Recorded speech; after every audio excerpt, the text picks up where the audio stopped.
Dia 5 de junho de 2025. Eu sou Paulo Leite e o Direto do Plenário está no ar.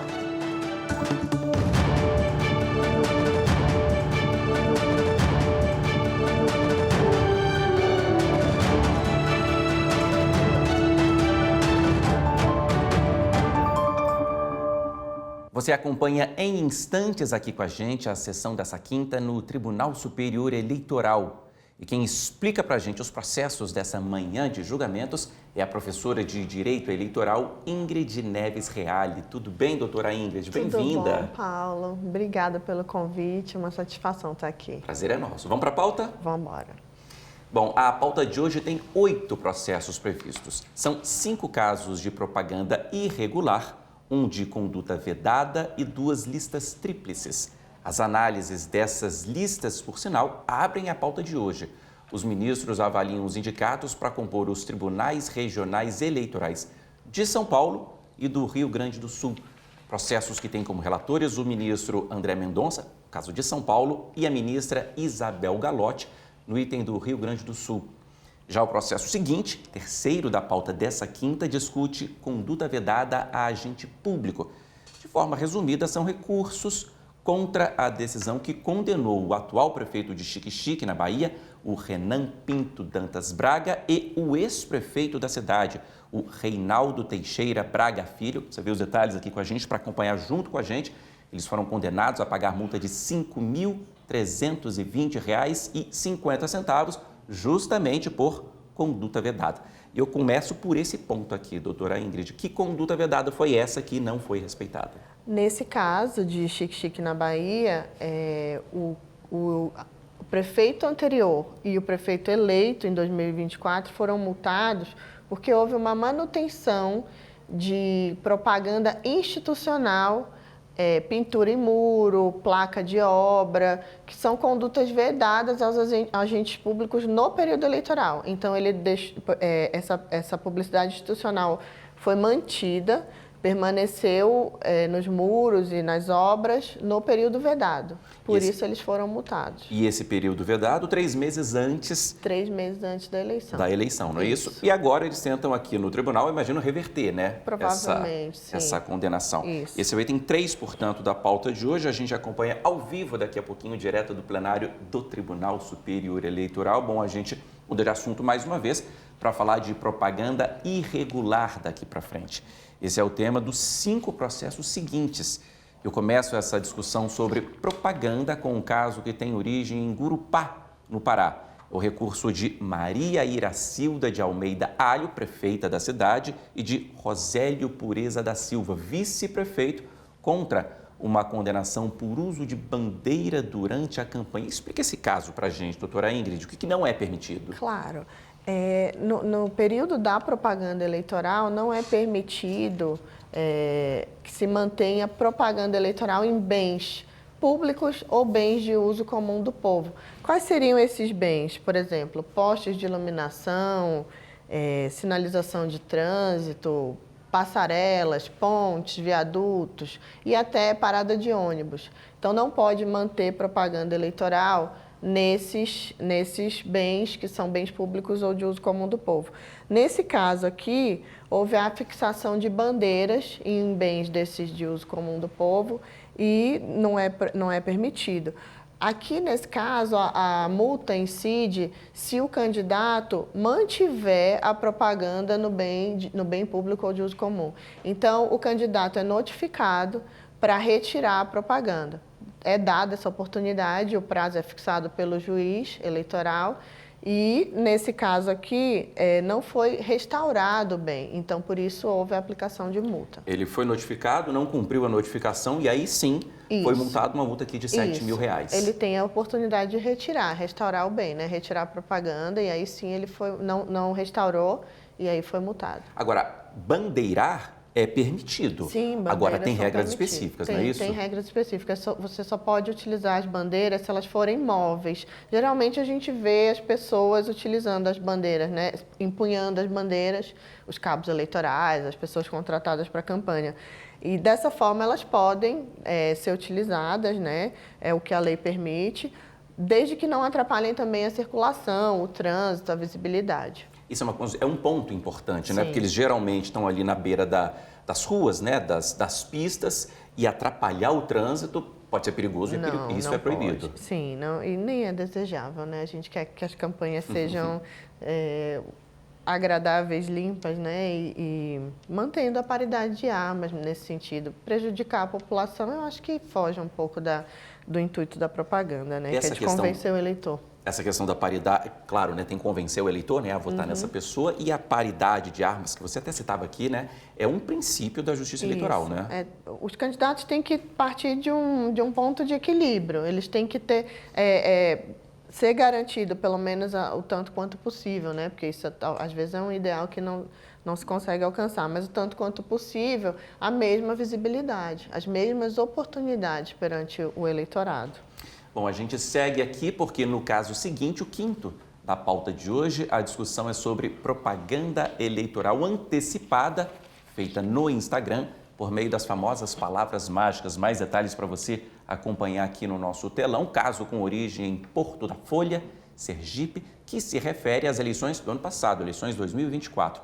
Eu começo pelas palavras mágicas, né, doutora Ingrid, para você lembrar para a gente, né, o que são essas palavras mágicas e por que, né, que elas não são permitidas.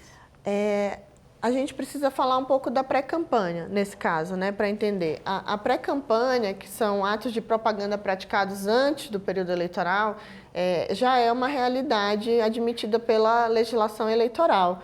E o que pode ser feito? Todas as propagandas eleitorais lícitas, elas podem ser utilizadas no período da pré-campanha. Afinal de contas, o candidato tem que se mostrar ali também, sim, né? Sim, claro. E hoje em dia o debate político ele está nas redes sociais, ele está pautado para todas as pessoas verem dentro e fora do período eleitoral. Então, é uma realidade, a pré-campanha é possível, mas ela é condicionada à proibição de que o candidato peça voto. Não pode haver o pedido explícito de voto. Mas o TSE foi consolidando a sua jurisprudência ao longo do tempo, no sentido de que haviam palavras que, embora não explicitassem o pedido de voto, eram semanticamente similares, né, equivalentes. Então, essa foi a jurisprudência das famosas palavras mágicas, que hoje já é incorporada à resolução da propaganda, né, foi incorporada já a partir da resolução 23732 de 2024. E, então, é isso, não pode utilizar essas palavras que são equivalentes a um pedido explícito de voto. Não pode ter pedido explícito nem implícito de voto, que é o caso, né, do uso dessas palavras mágicas. Agora, teve uma mudança, né, uma resolução nova no ano passado. Essa resolução modificou ou consolidou o entendimento? Essa resolução ela só trouxe para o texto do regramento da propaganda eleitoral essa jurisprudência do TSE que já existia, né? Que, na verdade, consolida esse entendimento no regulamento da propaganda, mas na verdade não é uma novidade, né? Só foi consolidado no texto da resolução da propaganda. A gente fala muito, né, em propaganda antecipada, isso a gente quer dizer antes do dia 16 de agosto, isso. Não é isso? Essa é a propaganda que é o período da pré-campanha, a partir daí que a gente fala de campanha, não é isso? Isso, exatamente. A partir do registro de candidatura é que é possível, né, realizar propaganda eleitoral na internet, é a partir do dia 16. Então, tudo que é antes desse período é pré-campanha. Ok. Bom, os ministros também devem julgar nessa manhã casos de propaganda que utilizaram faixas e cartazes, além do uso irregular aqui de redes sociais. Eu queria destacar esse ponto, esse julgamento aqui. Certo. Doutora Ingrid, é um julgamento com origem em Caucaia, no Ceará, a relatora ministra Isabel Galotti, e a gente está falando de propaganda negativa nas redes sociais, nesse caso aqui, o Instagram. As redes, né, a gente já falava sobre isso um pouquinho, dominam boa parte das campanhas. São um grande palco atualmente. É uma grande pauta, realmente, as redes sociais, né? Mas nesse caso a gente está falando de propaganda negativa nas redes sociais. Houve uma condenação. Quais são os limites aqui nesse caso, de propaganda negativa nas redes? Certo. A crítica, ainda que ácida, né, ainda que dura, ela faz parte do jogo eleitoral, ela faz parte do discurso público, do debate político. Mas ele também é preciso resguardar aqui que a liberdade de expressão, né, ela não é ilimitada, ela não é absoluta, como, aliás, nenhum direito fundamental é. Então, nesse caso em que o tribunal vai se debruçar, houve um extrapolamento dessa liberdade, do direito à liberdade de expressão, né? Um excesso. O candidato saiu do âmbito da crítica e passou a atacar a honra, a dignidade do outro candidato. Isso não é permitido, né? Esse limite foi ultrapassado. Foi ultrapassado. Não é permitido. Então, a gente tem que entender que a liberdade de expressão ela é muito bem-vinda, né? Inclusive, sem ela não existe campanha. O livre trânsito de ideias é o espírito das campanhas, né? Porque é com isso que que os candidatos atingem os eleitores, convencem a respeito do voto. Mas também esse direito não é ilimitado, né? Então, a própria legislação fala, por exemplo, quanto à propaganda na internet, é vedado o impulsionamento, expressamente vedado o impulsionamento de propaganda negativa. Então, só pode impulsionar a propaganda que vá promover o candidato ou partido político. Nesse caso aqui, não foi impulsionamento, né, até onde a gente consegue entender aqui da ementa do acórdão do TRE, mas houve um excesso justamente no posicionamento do candidato, né, que atingiu a honra de outro candidato. As redes sociais funcionam como a propaganda, como a campanha fora das redes, ou as redes têm assim regramentos completamente diferentes?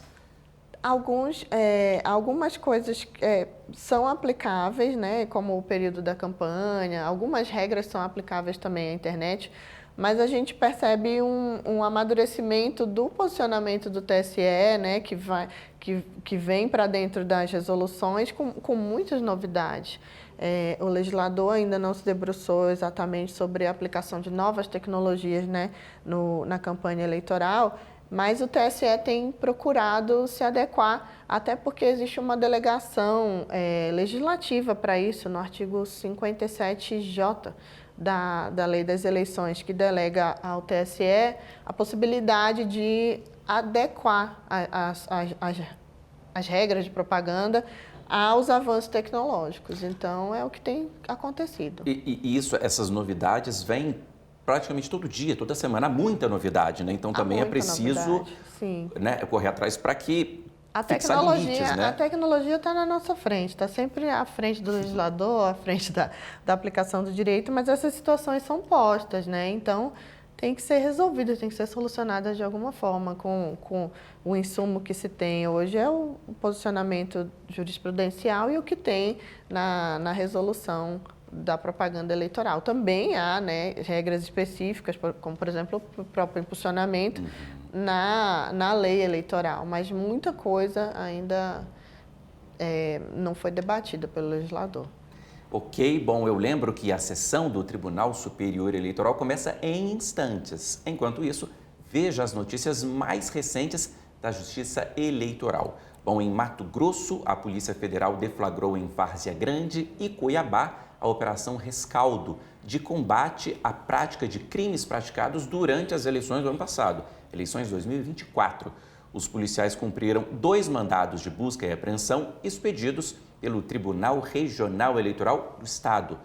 De acordo com a Polícia Federal, um candidato teria abordado eleitores, apoiadores de outro candidato da mesma legenda dele e oferecido, então, vantagens indevidas para obtenção de voto. A ação teve início após a apresentação de uma notícia-crime no plantão da Polícia Federal. Os responsáveis podem responder pelos crimes de captação ilícita de sufrágio e difamação eleitoral, cujas penas podem chegar até 5 anos de prisão. Bom, a lei da ficha limpa completou 15 anos ontem. Sancionada em 4 de junho de 2010, a regra mudou as eleições e contribuiu para o combate à corrupção. Veja agora um vídeo especial que o tribunal preparou por meio do repórter Estevam Furtado. Uma iniciativa popular que contou com o apoio de 1.600.000 brasileiros. Esse foi o número de assinaturas que levou a uma das mudanças mais importantes no processo eleitoral do país, a Lei da Ficha Limpa. O projeto teve o apoio de instituições como a Ordem dos Advogados do Brasil, a Conferência Nacional dos Bispos do Brasil e o Ministério Público. A Lei da Ficha Limpa foi sancionada em junho de 2010 e agora completa 15 anos. foi usada pela primeira vez nas eleições municipais de 2012 e a primeira eleição geral com as novas regras foi a de 2014. Mas afinal, o que mudou? A lei da ficha limpa estabeleceu 14 hipóteses que podem impedir uma candidatura. Entre elas estão abuso de poder econômico, irregularidades em contas públicas e enriquecimento ilícito. A lei trouxe a desobrigação do trânsito em julgado para haver inelegibilidade. Agora, uma condenação por órgão judicial colegiado é o suficiente. Outra mudança foi o aumento do prazo de inelegibilidade para 8 anos, contados a partir do cumprimento da pena. A lei da ficha limpa foi resultado de uma grande mobilização popular por eleições mais limpas. 15 anos depois, ela é um marco no processo eleitoral. Um exemplo de que a iniciativa de cidadãs e de cidadãos fortalece a democracia. A lei da ficha limpa foi realmente uma revolução, né? No nosso sistema um grande político, avanço eleitoral ali. Uma tentativa de depurar, né, a qualidade dos nossos candidatos. E até nas redes sociais teve novidades, né? Isso.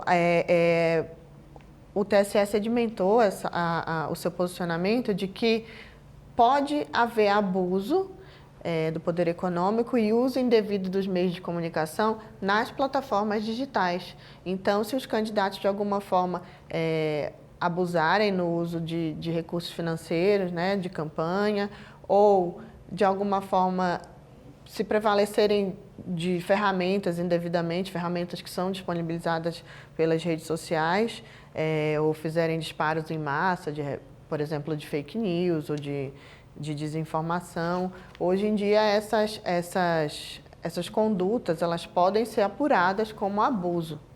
Doutora, a gente vai direto ao plenário do Tribunal Superior Eleitoral. A gente vê aí presidente do tribunal, ministra Carmen Lúcia, ao centro. Os demais ministros já tomando seus lugares, suas posições, para dar início a mais uma sessão ao vivo, do Tribunal Superior Eleitoral. Vamos até lá.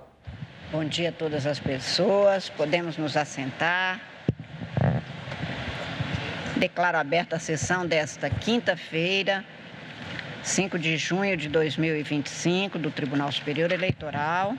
Cumprimento os senhores integrantes deste tribunal, o ministro André Mendonça, a ministra Corregedora-Geral da Justiça Eleitoral, Isabel Galotti, ministro Antônio Carlos Ferreira, a substituta de ministra Edilene Lobo, também a substituta de ministra Vera Lúcia Santana Araújo, que hoje participa por vídeo.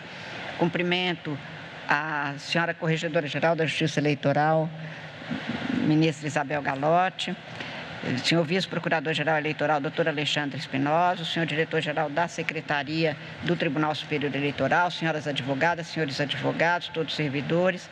Cumprimento de uma forma muito especial e carinhosa os estudantes dos cursos de Direito das seguintes instituições: Universidade de Caxias do Sul, do Rio Grande do Sul, Universidade Univille de São Bento, Santa Catarina, e o Centro Universitário Governador Zanan Coelho, de Ubá, Minas Gerais. Senhores professores e alunos, sejam todos muito bem-vindos. Nós nos sentimos muito honrados com a presença de todos e espero que seja proveitosa a visita a este Tribunal Superior Eleitoral. Nesta sessão administrativa, eu apregou para julgamento a lista tríplice número 0600-156-56, procedente de São Paulo, relatado pelo eminente ministro André Mendonça, sendo interessado o Tribunal Regional Eleitoral de São Paulo e advogados indicados: Daniele da Silva Galvão, Fernanda Massad Aguiar Fabretti e Luiz Fernando Guerreiro. Esta lista tríplice foi encaminhada pelo Tribunal Regional Eleitoral Paulista e busca prover-se vaga de juiz substituto na classe de advogado. Tem a palavra o eminente ministro André Mendonça. Agradeço, senhora presidente, minha saudação a Vossa Excelência, aos eminentes ministros e ministras, também minha saudação ao vice-procurador-geral eleitoral, aos advogados, advogadas aqui presentes, de modo especial também aos estudantes e professores das faculdades já mencionadas. Senhora presidente, eminentes ministros, trata-se, como bem já apregoado, de lista tríplice destinada ao preenchimento da vaga de juiz substituto no TRE de São Paulo. A lista apresentada foi composta pelas doutoras Daniela da Silva Galvão, Fernanda Massad de Aguiar Fabretti e pelo doutor Luiz Fernando Guerreiro. Avaliando o caso, verifica-se da análise e especialmente pelas anotações constantes do parecer conclusivo da assessoria técnica deste tribunal, a inexistência de qualquer óbice à submissão da lista para análise e crivo de decisão por parte da Presidência da República. Assim, eu proponho ao colegiado o encaminhamento da lista tríplice ao Presidente da República para deliberação. É como voto, senhor presidente. Agradeço a Vossa Excelência. O eminente ministro relator André Mendonça considera cumpridos os requisitos e vota no sentido do encaminhamento da lista tríplice ao Presidente da República para escolha e nomeação. Eu indago dos senhores ministros se há alguma divergência. Não havendo, proclamo o resultado que o tribunal, por unanimidade, determinou o encaminhamento da lista ao Presidente da República para escolha e nomeação. Não havendo outro processo em lista para esta sessão administrativa, eu declaro encerrada a sessão administrativa. Agradeço ao eminente doutor Miguel Piazzi, diretor-geral da Secretaria, pela participação. Convido o senhor secretário João Paulo Oliveira para tomar assento no plenário. Solicito que proceda a leitura da ata da sessão anterior. Ata da sessão ordinária jurisdicional do Tribunal Superior Eleitoral, realizada em 3 de junho de 2025. Presidência da senhora ministra Carmen Lúcia, presentes à sessão os senhores ministros Nunes Marques, André Mendonça, Isabel Galotti, Antônio Carlos Ferreira, Edilene Lobo e Vera Lúcia Santana Araújo. Vice-procurador-geral eleitoral, doutor Alexandre Espinosa Bravo Barbosa. Às 19h53 foi aberta a sessão, sendo lida e aprovada a ata da sessão anterior. Foram julgados 6 processos e a sessão foi encerrada às 19h58. Eu indago das senhoras ministras, dos senhores ministros, se há alguma objeção, notificação, observação a fazer na ata, não havendo, declaro-a aprovada. Apregou para julgamento 2 listas dessa pauta que foram afixadas no quadro ao lado da entrada do plenário, com processos previamente divulgados na internet. Qual que é este item aqui? É esse aqui, a observação para a senhora. E é esse aqui. Tá bom.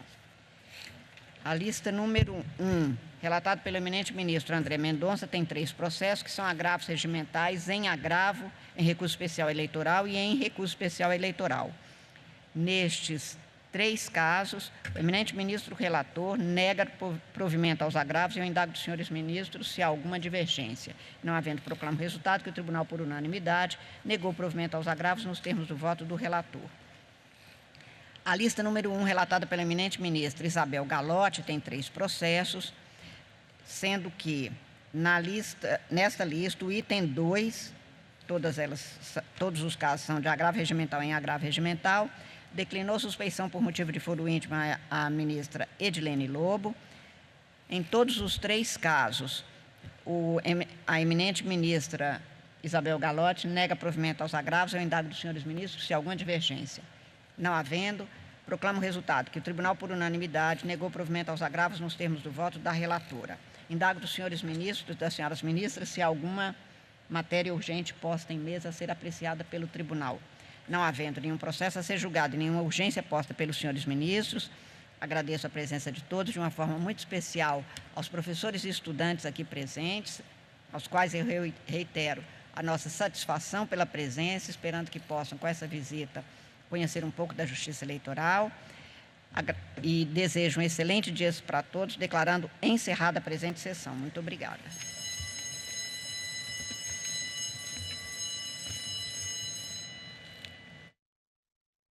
E o Direto do Plenário fica por aqui. Muito obrigado pela sua companhia. Continue com a programação da TV Justiça e até a próxima sessão. Tchau.